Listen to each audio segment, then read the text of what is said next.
Okay, Patrick, tell us a bit more about your rejection of young earth creationism. Yeah, Patrick, tell us. But first tell us why you guys wouldn't perform if you found any brown M&Ms backstage during your 1980 World Invasion tour. I'm sorry, what? Yeah, Patrick, and Mark, you're doing karate kicks while dressed like a cartoon flamingo on methamphetamines as per usual. Oh, I'm not David Lee Roth. I'm William Lane Craig. Anyone told your face and hairline that, Patrick? Well, nevertheless, I find young earth creationism to be an embarrassment. I mean, to suggest that the earth is only 6,000 years old is intellectually indefensible. It flies in the face of all the best scientific evidence. Okay, Patrick, but if a Christian believes the Bible is in fact the infallible, inerrant Word of God, and if the Bible asserts that the earth is in fact young, shouldn't that trump the consensus of the scientific community concerning the age of the earth for said Christian? Ah, but this is where you've gone wrong. The Bible doesn't teach that the earth is young. You see, while Genesis 12 and beyond is indeed literal history, Genesis 1 through 11 isn't intended to be seen that way. It's intended to be seen as another genre known as mytho-history. What the heck is mytho-history, Patrick? It's the B-side to Running with the Devil. No, mytho-history is stories that reflected a certain truth of how the Israelites understood their origins as a people, but these stories aren't depicting real events. So how do you know Genesis 1 through 11 is mytho-history, Patrick? Well, because these chapters contain mytho-historical elements. That's begging the question, Patrick.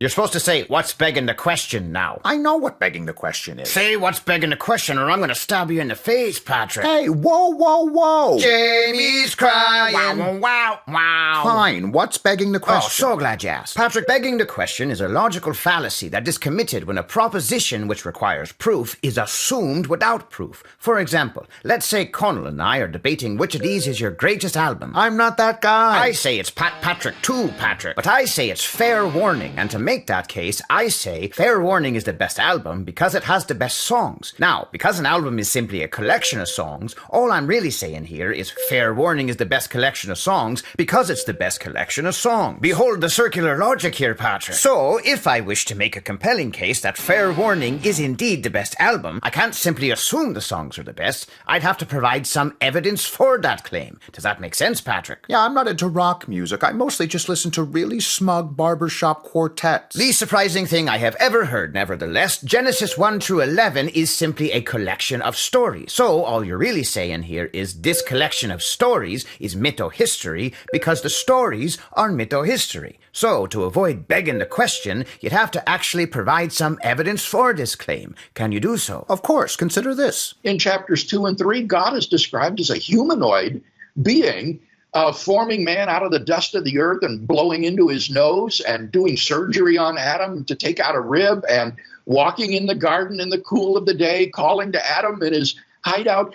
I don't think that the Pentateuchal author plausibly took these descriptions literally. These are anthropomorphic descriptions. Why were you being interviewed by a younger version of yourself, Patrick? Now stop that. But more importantly, Patrick, God walks around with Abraham in Genesis 18 and wrestled with Jacob in Genesis 22, both of which you have already conceded are not mythological anthropomorphizing, but real historical events. So, how does the author of Genesis himself indicate that what happens in the garden is mythological anthropomorphizing, but the later stuff is actual history?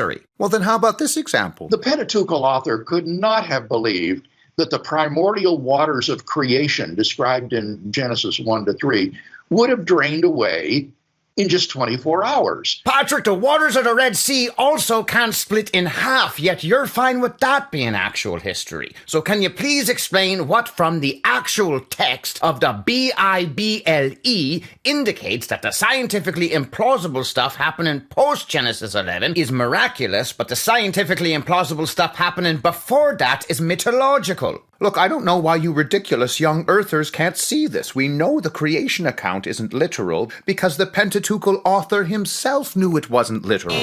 No, I'm saying the Bible must teach that the earth is billions of years old because we know the earth is billions of years old. Look, obviously the Bible wants us to know that the Adam referenced in Luke's genealogy is the mythological Adam, but the Adam Paul mentions in Romans 5 is, of course, the historical Adam born approximately 750,000 years ago. ago. Oh! Come on, this is just common sense. I don't know, Patrick. My common sense says that mytho-history is not actually a kind of literary genre that the Bible itself employs. Rather, it's a category you made up to separate the biblical stories you find embarrassing to take literally from the ones you don't. What say you to that, Patrick? Well, I say you need to just learn philosophy and physics. I'm way too smart to believe in a young Earth, and if you're telling me I have to read the Bible the same way that dweeb from Answers in Genesis does, well then I might as well Jump up into the sky, and two out of places everybody's jumping. Jump twice and jump 3 times, and maybe you'll find love the 4th time that you jump.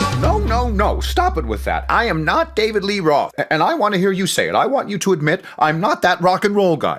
Pretty sure you're that rock and roll guy, Patrick. Yeah, Patrick, like 100% sure. No, I am not, and if you don't stop saying that, I'll never speak to you again. All right, fine, Patrick. Whatever you say. Yeah, Patrick, you're not the rock and roll guy. Now chill your Pinot Grigio there. Well, thank you.